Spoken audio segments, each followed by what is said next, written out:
हमने first video में देखा था कि 7 ईयर वॉर में किस तरह से ब्रिटेन अपनी कॉलोनीज़ को हर जगह स्टैब्लिश करना स्टार्ट कर दिया। देखा कि ब्रिटेन ने इंडिया में जो फ्रांस ने अपनी कॉलोनीज़ यहाँ पे स्टैब्लिश की थी, उस फ्रांस को हटा कर के थर्ड कर्नाटिक वॉर में अपनी कॉलोनीज़ स्टैब्लिश कर ली।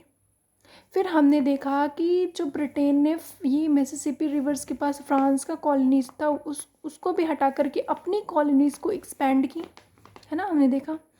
फिर अगर हम थर्ड देखते हैं तो अगर हम यूरोपियन की बात करते हैं तो होता क्या है कि यहाँ पे ऑस्ट्रिया है, एक प्रूशिया है। प्रूशिया में एक किंग होते हैं जिनका नाम होता है फेडरिक द ग्रेट सेकेंड। वो चाहते हैं कि जो ऑस्ट्रिया में स्लेसिया नाम का एक जगह होता है उसको लेना चाहते हैं, और ऑस्ट्रिया में जो क्वीन होती हैं वो मारिया थरेसा होती हैं। तो वो चाहते हैं कि जो स्लेसिया वाला रीजन है वो मिल जाए। तो मारिया थरेसा उसको बचाना चाहती हैं क्योंकि स्लेसिया वाला रीजन ऑस्ट्रिया में होता है। तो इसका सपोर्ट ब्रिटेन देते हैं, मतलब ब्रिटेन जो है वो प्रूशिया का सपोर्ट देते हैं, मतलब ग्रेट द फैट्रिक का सपोर्ट देते हैं। और फ्रांस जो है वो देते हैं ऑस्ट्रिया का, मारिया थरेसा का, है ना। तो इस वजह से भी फ्रांस और ब्रिटेन में लड़ाई हो जाता है। तो ये चीज़ हम देखते हैं कि इनमें फ्रांस और ब्रिटेन में लड़ाई होते रहता है, जिसकी वजह से हम देखते हैं कि ब्रिटेन जीत तो जाता है, 7 ईयर वॉर में जीत जाता है ब्रिटेन। यहाँ पे भी जीतता है, इंडिया में भी जीतता है, फिर इस वाले रीजन में भी वो जीत जाता है। ऑस्ट्रिया वीक पड़ जाता है और प्रूशिया जीत जाता है, और प्रूशिया का सपोर्ट देने वाला ब्रिटेन होता है। तो हम देखते हैं कि इस जगह पे भी मीन्स ओवरऑल ब्रिटेन का ही बेनिफिट होता है, और फ्रांस को यहाँ से लैंड खोना पड़ता है, यहाँ से लैंड खोना पड़ता है, और यहाँ से भी उनको लैंड खोना पड़ता है। मीन्स इस रीजन पे भी उन्होंने कुछ लैंड को कॉलोनीज बनाया होगा। तो अगर हम बात करते हैं कि ब्रिटेन जीत तो जाते हैं, बट उन्हें बहुत इन्वेस्टमेंट करना होता है। अब हमें पता है कि जब वॉर होता है तो टूल्स लगता है, बहुत अमाउंट ऑफ मनी चाहिए वॉर के लिए, आर्मी पे, ट्रूप पे। तो इस वजह से उन्हें बहुत ज़्यादा कर्ज होता है, बहुत कर्ज हो जाता है, बर्डन हो जाता है। तो उन्होंने क्या किया, यहाँ पे ब्रिटेन ने क्या किया कि अपनी कॉलोनीज से, जो अपनी कॉलोनीज़ यहाँ पे स्टैब्लिश की थी, उनसे टैक्स कलेक्ट करना स्टार्ट कर दिया। पहले जो यहाँ पे लोग रहते थे, मतलब जो कॉलोनीज़ यहाँ से लोग जो यहाँ आए थे, वो लोग अपनी मदर कंट्री के लिए बेनिफिट ही चाहते थे। बट एक समय पे ऐसा हुआ कि जो यहाँ के राजा थे वो मतलब ओवर टैक्सेस कलेक्ट करना स्टार्ट कर दिया। तो उन्हें उन्हें बहुत मीन्स प्रॉब्लम फेस करना पड़ा, क्योंकि ये लोग तो पहले से ही अपने मदर कंट्री के लिए काम क्या करते थे। ये लोग यहाँ से रिसोर्स कलेक्ट करके यहाँ सेंड क्या करते थे।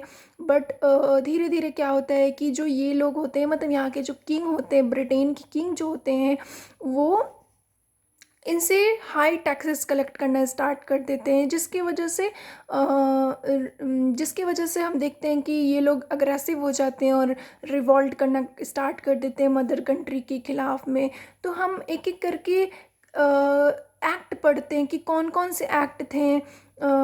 सबसे पहले उन्होंने, मतलब 7 ईयर वॉर से पहले अगर देखते हैं तो नेविगेशन एक्ट था। नेविगेशन एक्ट में यही था कि जो ब्रिटेन के जो गुड्स हैं, ब्रिटेन जितने भी इनके गुड्स हैं, रॉ मटेरियल जो भी ये इस्टेब्लिश करते हैं, वो रॉ मटेरियल ब्रिटेन के शिप पे ही जाएंगे। कहीं भी जाएंगे तो वो ब्रिटेन के शिप से जाएंगे।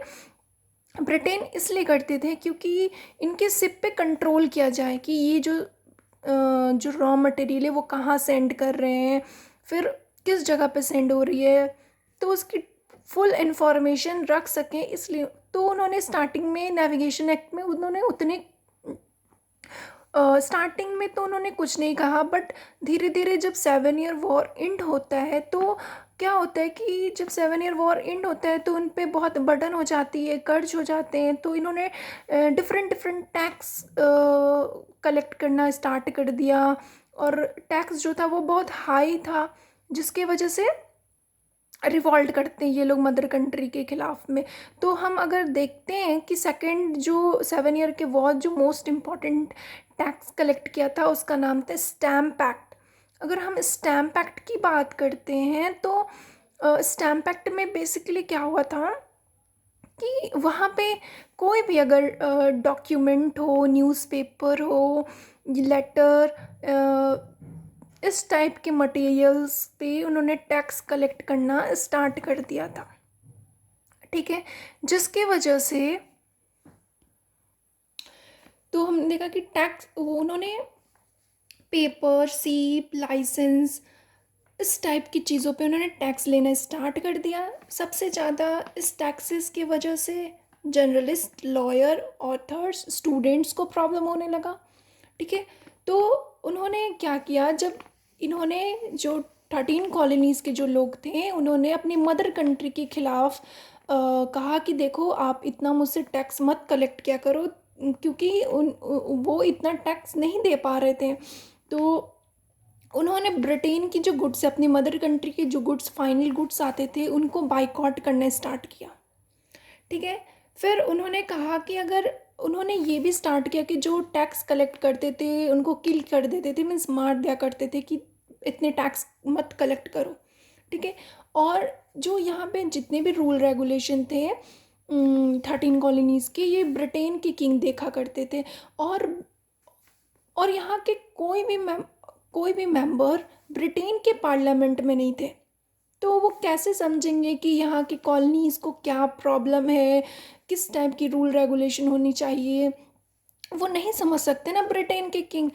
तो उन्होंने कहा कि जब तक हमारे इसमें से कोई रिप्रेजेंटेशन यहाँ पे नहीं जाएगा ब्रिटेन के पार्लियामेंट में, तब तक तब तक मैं आपकी बात को नहीं मानूंगा, मैं आपको टैक्स नहीं दूंगा और आपकी गुड्स को मैं बाइकॉट करूंगा। कॉलोनीज़ ने अपने मदर कंट्री के ख़िलाफ़ कहा। ठीक है, तो फिर यहाँ पे जो किंग होते हैं उनका नाम होता है जॉर्ज थर्ड। तो जॉर्ज थर्ड को बहुत गुस्सा आ जाता है और वो कहते हैं कि आपकी मतलब इनका कहना होता है कि मीन्स हमने ही इनको यहाँ भेजा है और ये मेरे खिलाफ रिवॉल्ट कर रहे हैं। मतलब वो बहुत एग्रेसिव हो जाते हैं कि इनको तो मेरा ही रूल रेगुलेशन मानना पड़ेगा क्योंकि ये मेरे लोग बसाए हैं। किंग ऐसा सोच रहे थे, तो उन्होंने स्टैम्प एक्ट को तो वापस ले लिया। उस एक्ट को कहते हैं डिक्लेरेटरी एक्ट, वो 1766 में आया, जिसमें क्या होता है कि स्टैम्प एक्ट को वापस तो ले लेते हैं बट वो उनको और भी गुस्सा आ जाता है किंग जॉर्ज थर्ड को कि ये हमारी बात क्यों नहीं मान रहे हैं, है ना, जबकि ये लोग तो मेरे बसाए हुए लोग हैं और फिर भी हमारी बात नहीं मान रहे। तो ये डिक्लेरेटरी एक्ट में होता है। और अगर थर्ड की बात करें तो एक क्वार्टराइन एक्ट आता है, जिसमें क्या होता है कि जो ब्रिटेन की आर्मी है, अगर ब्रिटेन की आर्मी इस कॉलोनीज़ में कहीं भी ब्रिटेन की आर्मी रहना चाहे तो इस कॉलोनीज़ की रिस्पॉन्सिबिलिटी होती थी कि वो अच्छे से उनको रखें, उनकी खर्चों का ध्यान दें, उनकी सिक्योरिटी का ध्यान दें। तो इनकी रिस्पॉन्सिबिलिटी बन जाती थी। तो 13 कॉलोनीज़ को ब्रिटेन की आर्मी पे बहुत ज़्यादा इन्वेस्टमेंट करना पड़ता था, बहुत पैसे खर्च होते थे। तो इस टैक्स का इस एक्ट का सबसे ज़्यादा विरोध करने वाले न्यूयॉर्क थे। न्यूयॉर्क कंट्री ने सबसे ज़्यादा इस टैक्स को यहाँ के जो मेंबर थे उन्होंने अगेंस्ट कहा कि हम इस टैक्स को नहीं देंगे, हम आपकी आर्मी को क्यों संभालेंगे, हम आपकी आर्मी को संभालने में हमारे बहुत ज़्यादा इन्वेस्टमेंट, हमें बहुत पैसे खर्च करने पड़ते हैं। तो उन्होंने इस चीज़ को इस एक्ट का भी रिवॉल्ट करना स्टार्ट कर दिया अपने मदर कंट्री के ख़िलाफ़ में। जॉर्ज किंग का भी उन्होंने विरोध करना स्टार्ट कर दिया। तो फिर क्या होता है, टाउनसेंड एक्ट आता है। टाउनसेंड एक्ट में क्या होता है कि जॉर्ज किंग और भी गुस्सा हो जाते हैं कि ये लोग तो मेरी बात मान ही नहीं रहे हैं।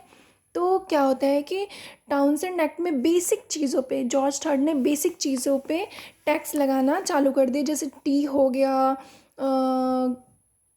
टी, ग्लास, पेंट, दिस इस जो नमक तो नहीं कह सकते, मतलब बेसिक चीज़। ठीक है, specially tea, paper, paint, glass, इस टाइप की चीज़ों पे उन्होंने, बेसिक चीज़ों पे उन्होंने टैक्स लगाना स्टार्ट कर दिया था। और इस टाउनसेंड एक्ट में एक और काम किया उन्होंने, जो न्यूयॉर्क के जो मेंबर थे, जो हेड थे, उन्होंने जो रिवॉल्ट किया था सबसे ज़्यादा कि हम क्वार्टाइन एक्ट को नहीं मानेंगे, है ना, तो उनको अरेस्ट कर लिया गया। और थर्ड कहा गया कि देखो, जॉर्ज थर्ड ने कहा कि देखो, अगर मेरा मन करेगा, मेरी आर्मीज़ को मन करेगा, तो यहाँ की कोई भी आपके घरों पे जा कर के इन्वेस्टिगेट कर सकते हैं विदाउट आपसे परमिशन लिए भी, है ना। तो इन्हें बहुत गुस्सा आ गया कि मुझसे बिना पूछे ही आप कैसे इन्वेस्ट कर सकते हो मेरे घर को, है ना। आपने क्यों न्यूयॉर्क के जो हेड मेंबर थे उनको अरेस्ट कर लिया आपने तो बेसिक चीज़ों पे भी मतलब क्या बोलते हैं, उस पर टैक्स लगा दिया। ये किस तरह की चीज़ें हैं, है ना। तो ये लोग बहुत ज़्यादा अग्रेसिव हो गए अपने मदर कंट्री के ख़िलाफ़ में कि अब मुझसे हुआ नहीं जा रहा, मतलब अब मैं रिवॉल्ट करके रहूँगा, इस टाइप की फीलिंग उनके अंदर में आ जाती है। ठीक है, तो अगर हम इसके बाद देखें कि क्या होता है, तो अगर हम देखते हैं तो एक बॉस्टन मैसेकर होता है, जिसमें क्या होता है कि ये लोग जो होते हैं ना, वो टाउनसेंड एक्ट के खिलाफ में प्रदर्शन कर रहे थे, शांतिपूर्वक ही कर रहे थे, बट एक जो मेंबर होते हैं वो उठते हैं और एक ब्रिटिश की आर्मी पे गोली चला देते हैं। तो ब्रिटिश की आर्मी ने बहुत क्रूड, मतलब बहुत ज़्यादा क्रूडली उनके साथ परफॉर्म किया और उन्हें मारना पीटना स्टार्ट कर दिया ब्रिटेन की आर्मी ने। तो जिसकी वजह से यहाँ पे 5 लोगों की डेथ हो जाती है। ठीक है, तो डेथ हो जाती है 5 लोगों की, हमने देखा। और फिर हम अगर इसके बाद देखते हैं, यहाँ पे भी बहुत लोगों ने मतलब अपनी मदर कंट्री के ख़िलाफ़ में बोलना चालू कर दिया कि आप इतने क्रूड हार्श तरीके से परफॉर्म कर रहे हो, यहाँ पे लोगों को मार दे रहे हो, है ना। हमने तो शांतिपूर्वक ही प्रदर्शन करने किया था, बट आपने मारना चालू कर दिया, जिसकी वजह से यहाँ के लोग बहुत ज़्यादा एग्रेसिव हो जाते हैं, बहुत गुस्से हो जाते हैं। फिर क्या होता है कि एक टी एक्ट होता है 1773 में। इसमें क्या होता है कि ना लोगों ने कहा कि सारे टैक्स को हटा दिया जाए, उनकी मांग ये थी। तो उस टाइम पे एक लॉर्ड नॉर्थ थे, उन्होंने कहा कि देखो, वो ब्रिटेन के पीएम बनते हैं, मतलब जॉर्ज थर्ड हट जाते हैं और लॉर्ड नॉर्थ बनते हैं, और वो कहते हैं कि ठीक है, मैं क्या करता हूँ कि सारे टैक्सेस को रिमूव कर देता हूँ, बट टी के टैक्सेस को मैं रिमूव नहीं करूँगा। बट लोग कहते क्यों नहीं करोगे आप टैक्सेस को, मतलब टी के टैक्सेस को क्यों नहीं रिमूव करोगे आप, उसको भी रिमूव करो।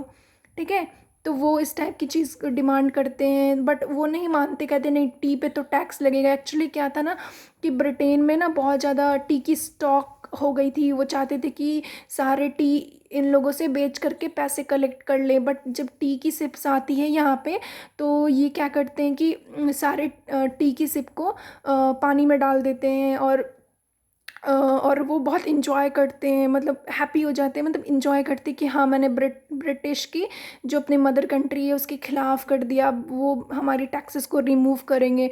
बट ये जो किंग होते हैं वो और भी बहुत ज़्यादा गुस्सा हो जाते हैं कि पहले से तो मुझे 7 ईयर वॉर में इतनी लॉस हुई है, और इन्होंने तो और भी मेरी लॉस कर दी, इससे ये और भी अग्रेसिव हो जाते हैं। ठीक है, तो यहाँ तक हमने देखा।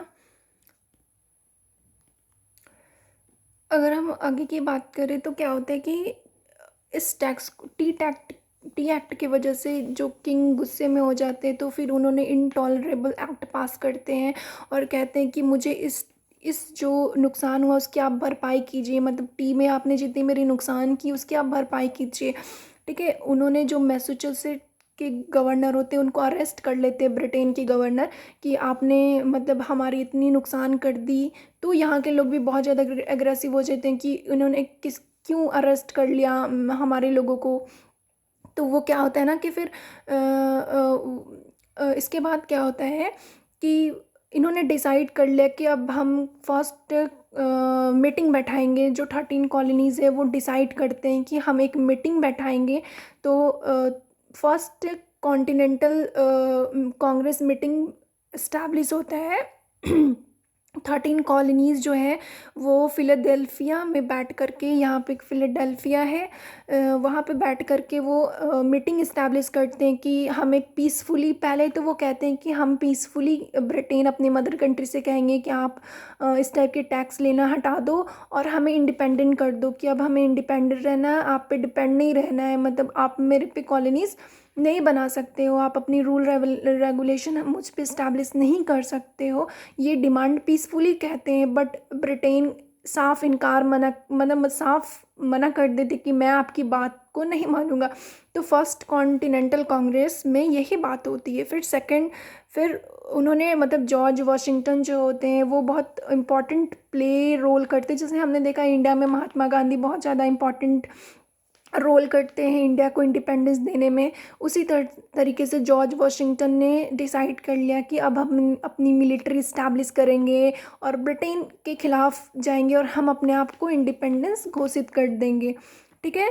तो अगर हम सेकेंड कॉन्टिनेंटल कांग्रेस की बात करें तो सेकेंड कॉन्टिनेंटल कांग्रेस में क्या होता है, फर्स्ट कॉन्टिनेंटल कांग्रेस की तो ब्रिटेन बात मानते नहीं है, वो कहते हैं कि मैं आपकी बात को नहीं मानूंगा, मैं आपको इंडिपेंडेंट नहीं करूंगा।